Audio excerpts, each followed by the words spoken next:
राधे राधे मेरी YouTube family. आज आप सभी के लिए लेकर आई हूँ यूपी और हरियाणा की एक फेमस मिठाई या फेमस डिश जिसको बोला जाता है चूरमा। आज आपके साथ चूरमे की एक बहुत ही ज़्यादा सुपर टेस्टी सी आसान सी रेसिपी शेयर करने जा रही हूँ। जैसे साड़ का सावन का महीना आता है, हर घर में ये चूरमा बनना तो बनता ही है, मतलब कभी कभी मीठे के तौर पे, और हमारे यहाँ तो ये एक प्रसाद के रूप में बनाया जाता है। मतलब जैसे क्या है, आषाढ़ का महीना चल रहा है ना, मैं हिंदी में इस तरीके से जानती हूँ, जनवरी फरवरी का तो मुझे पता है। जैसे जुलाई का महीना चलता है, जून का लगभग में आधा महीना चला जाता है, तो हमारे यहाँ पर पीर पर प्रसाद चढ़ता है और प्रसाद में चढ़ता है ये चूरमा। तो चलिए आसान सी रेसिपी आपके साथ शेयर कर देती हूँ, जिसके लिए हमें यहाँ पर ज़रूरत होगी गेहूं के आटे की। गेहूं का आटा मैंने छान लिया है, इसमें मैंने सौंफ डाल लिया है, साथ में मैंने यहाँ पर इसमें जो है 2 चम्मच के जितने वाइट वाले तेल डाल लिए हैं। इसके साथ ही मैं यहाँ पर 4 छोटा चम्मच के जितना कोकोनट पाउडर, जिसको गोले का बुरादा भी बोला जाता है, वो डाल रही हूँ। इससे बहुत ही अच्छा टेस्ट आता है। साथ ही साथ मैं यहाँ पर डाल रही हूँ 2 छोटा चम्मच के जितना चीनी, और उसके बाद यहाँ पर करीब 3/4 चम्मच के जितना या 1 छोटी चम्मच के जितना मैंने नॉर्मल सादा नमक डाल दिया है, और 1 से 2 चम्मच के जितना हमें यहाँ पर घी डाल लेना है, और इसको बहुत ही अच्छे तरीके से मिक्स कर लेना है। मतलब जैसे हमने यहाँ पे सामान डाला है ना, सारा का सारा आटे में अच्छे से मिक्स हो जाना चाहिए। उसके बाद यहाँ पर नॉर्मल टेम्परेचर का हमें पानी ले लेना है और एकदम इसका थिक आटा लगा के तैयार कर लेना है। अगर आप ये चूरमा सर्दियों के सीज़न में बना रहे हो तो पानी को थोड़ा सा गुनगुना करके ले, और जैसे नॉर्मल अब गर्मी चल रही है तो नॉर्मल नल में से पानी निकाले और उससे एकदम से थोड़ा थिक सा आटा लगा के तैयार करें। थोड़ी सी मेहनत तो लगेगी। अब इसको हमें ज़्यादा साइड में नहीं छोड़ना है, मतलब ज़्यादा इसको रेस्ट पे नहीं छोड़ना है, साथ के साथ ही काम करेंगे। मैं आपको ये दिखा रही थी, आटा है ना हमें इतना थिक बनाना है, बहुत ज़्यादा पतला सा नहीं बनाना है, जैसे हम सिंपली रोटियों का आटा बनाते हैं उससे थिक बनाना है। तो चलिए यहाँ पर आटा तैयार हो चुका है, फटाफट से मैंने तैयारी कर दी है इसको बेलने की। सबसे पहले परात में यहाँ पर थोड़ा सा सूखा आटा ले लेते हैं। चकला बेलन उठा लिया है, क्योंकि आटा बहुत ज़्यादा थिक है तो हाथ से तो ये मतलब रोटी इसकी बनेगी नहीं। वैसे हमारे गांव में गांव में तो बनाया जाता है इसको मिट्टी के चूल्हे पर बहुत ज़्यादा गर्मी हो रही है तो मुझे सबसे ऊपर वाली छत पे चूल्हा चलाना पड़ता है, जहाँ पर बहुत ही ज़्यादा गर्मी लगती है। तो फिलहाल मैं गैस स्टोव पर ही इन रोटियों को बना रही हूँ, थोड़ा ट्रिक से सेकेंगे। तो पहले हमें थोड़ा सा मोटे से साइज का एक पेड़ा ले लेना है, जैसे हम बात की रोटी बनाते हैं इतना मोटा एक पेड़ा लेना है, और इसके ऊपर हल्का सा सूखा आटा लगा के इसकी मोटी सी रोटी बेल के तैयार कर लेनी है। इसको बहुत ज़्यादा पतला करके नहीं बेलेंगे, थोड़ी सी ना मोटी ही बेली जाती है। देखिए कुछ इस तरीके की। तो एक साइड मैंने तवे को गर्म कर ही लिया था, तो रोटी को बेलने के बाद हम सीधा तवे पे डाल देते हैं। तो तवे को हमें बहुत ज़्यादा गर्म नहीं करना है, क्योंकि रोटी हमारी ये काफ़ी मोटी है तो इसको सीखने में थोड़ा सा टाइम लगेगा।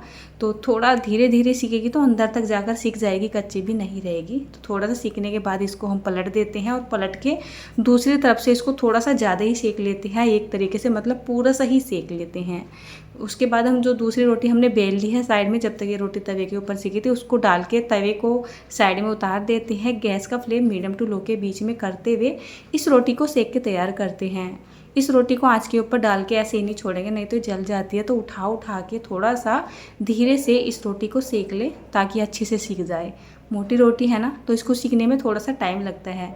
अच्छा, ये रोटी अगर मिट्टी के चूल्हे पे बनाई जाती है तो ऐसी परफेक्ट बनती है और ऐसी फूली फूली बनती है ना, मतलब एक करारी करारी सी बनती है। ये तो रोटियाँ वैसे भी खाने में बहुत ही ज़्यादा सुपर टेस्टी लगती है। तो चलिए यहाँ पर ये देखिए, एक रोटी को मैंने सेक के तैयार कर लिया है। तो इसी तरीके से हमें बाकी की रोटियां भी सेक कर तैयार कर लेनी है। मैंने यहाँ पर मोटी मोटी सी ये 4 रोटियां बनाई हैं। अब जैसे हम इसको सेकते जाएंगे ना, इसको हम एक बर्तन में रखेंगे और फिर इसके ऊपर इस तरीके से कपड़ा ढक देंगे ताकि ये सूखे ना। उसके बाद यहाँ पर हम इसी तरीके से दूसरी रोटी को भी बेल लेंगे, और मतलब बाकी की सारी रोटियाँ इसी तरीके से सेक के तैयार कर लेंगे। आज ये चूरमे की रेसिपी मैं आपके साथ शेयर कर रही हूँ ना, ये बिल्कुल डिफरेंट रेसिपी है। आपने आज तक चूरमे की रेसिपी नहीं देखी होगी। मैंने ये चूरमा दोपहर के टाइम में बनाया था, और दोपहर के टाइम में खाने से बच गया था, क्योंकि 4 रोटी का चूरमा बहुत ज़्यादा बन जाता है। तो बच्चों के पापा ने इसको रखवा दिया था, बोलने लगे मैं इसको शाम को खाऊँगा। तो फिर शाम के टाइम में भी सभी ने चूरमा खाया था, बिल्कुल भी गीला नहीं हुआ था, और खाने में तो इतना ज़्यादा टेस्टी लग रहा था कि इसके सामने आपकी कोई भी मिठाई फेल है। अब चारों की चारों रोटियां मैंने यहाँ पर जो है रख ली है। उसके बाद हमें क्या करना है, इस तरीके से एक रोटी को लेना है और इस तरीके से इसको रोल कर देना है। आप चाहे तो गरम गरम के इसके छोटे छोटे से टुकड़े भी तोड़ सकते हो, लेकिन घर में बहुत सारे काम होते हैं जिसकी वजह से हम सही टाइम पे सही मतलब हर काम को नहीं कर पाते हैं। तो इस तरीके से आपको क्या करना है, चारों रोटियों को रोल के तरीके से मतलब रोल कर लेना है और इस तरीके से चाकू से इसको कट कर लेना है। तो जितना हो सके आप इसको छोटे छोटे से मतलब लच्छों में ही कट करें। और उसके बाद यहाँ पर मैंने ले ली है एक बड़ी सी बाउल, उन्हीं सारे कटे हुए टुकड़े यहाँ पर डाल लिए हैं। उसके बाद हमें थोड़ा सा इसको हाथों से ही बचूर लेना है। जब आप इसको इस तरीके से तोड़ोगे ना तो ये जो लच्छे बने हैं रोटी के अपने आप से ही टूट जाएंगे और अपने आप से ये छोटे छोटे टुकड़ों में हो जाएंगे। कुछ लोग क्या करते हैं, इसको मिक्सी में चला लेते हैं, लेकिन मिक्सी में चलाने से वो मज़ा नहीं आता है खाने का जो इस तरीके से मज़ा आता है। उसके बाद मैंने यहाँ पर ये देसी शक्कर ले ली है जिसको मिठाई बोला जाता है। उसके बाद यहाँ पर मैंने थोड़े से ये जो है बादाम को काट लिया था उसको ले लिया है और साथ में यहाँ पर घी डाल लिया है। करीब मैंने 2 टेबल स्पून के जितना यहाँ पर पिघला हुआ घी डाला है। पहले इसको अच्छे से मिक्स कर लेते हैं। अगर यहाँ पर थोड़े बहुत घी की ज़रूरत होगी तो आगे चल के हम घी ऐड कर लेंगे इसमें। मैंने यहाँ पर देसी शक्कर का इस्तेमाल किया है। आपके पास देसी शक्कर नहीं है और मुझे लगता है होगी भी नहीं, बरसात का मौसम चल रहा है, हर किसी के पास नहीं मिलती है, सर्दियों में तो मिल ही जाती है। तो इसकी जगह आप जो है सिंपली चीनी को पीस के इस्तेमाल करें। साबुत चीनी भी डाल दोगे तब भी मज़ा आता है, मतलब थोड़े थोड़े से ना चीनी के दाने से रह जाते हैं, वो भी बहुत ही अच्छा लगता है मुझे तो चूरमा। अब मैंने इसको अच्छे से मिक्स कर लिया है, लेकिन ये थोड़ा सूखा सूखा सा लग रहा था। यहाँ पर मैंने 2-3 छोटा चम्मच के जितना घी और डाल लिया है। पिघला हुआ घी है तो चम्मच में बहुत ज़्यादा नहीं आता है, अगर वैसा घी होता तो 1 चम्मच में ही जो है बात बन जाती, लेकिन यहाँ पर हमें पिघले हुए घी की ही ज़रूरत थी। अब इसको हम अच्छे से मिक्स कर लेते हैं। तो जैसे जैसे हम इसको मिक्स करते चले जाएंगे ना, यहाँ पर जो रोटी के टुकड़े थे वो अपने आप से ही टूटते चले जाएंगे और एक तरीके से इसका जो मतलब कंसिस्टेंसी बोल सकते हो या टेक्सचर कुछ ऐसा हो जाएगा, मतलब जैसे आप इसके लड्डू बना लो।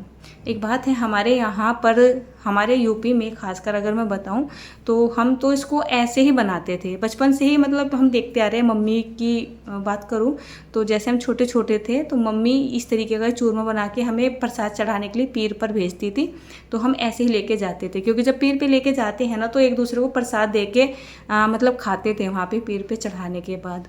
लेकिन अगर हम इसके लड्डू बना लेते थे तो फिर प्रसाद ना बांटने में नहीं आता था, लड्डू को तोड़ने पड़ते, 2-3 लड्डू ही बन के तैयार होते थे। आप चाहे तो इसको लड्डू के तरीके से भी बांध सकते हो, पर मुझे तो ऐसे ज़्यादा अच्छा लगता है। मतलब ऐसे इनको कटोरियों में डाल डाल के खाया जाता है और खाने में बहुत टेस्टी लगता है। तो देखिए बहुत ही बढ़िया, सुपर टेस्टी आज मैंने अपने यहाँ की ये रेसिपी आपके साथ शेयर की है। तो चूरमे का सीज़न चल चुका है, बहुत जगह प्रसाद के रूप में चूरमा चढ़ता है। आप इसे प्रसाद के हिसाब से बनाइए या फिर नॉर्मली अपने घर में खाने के लिए।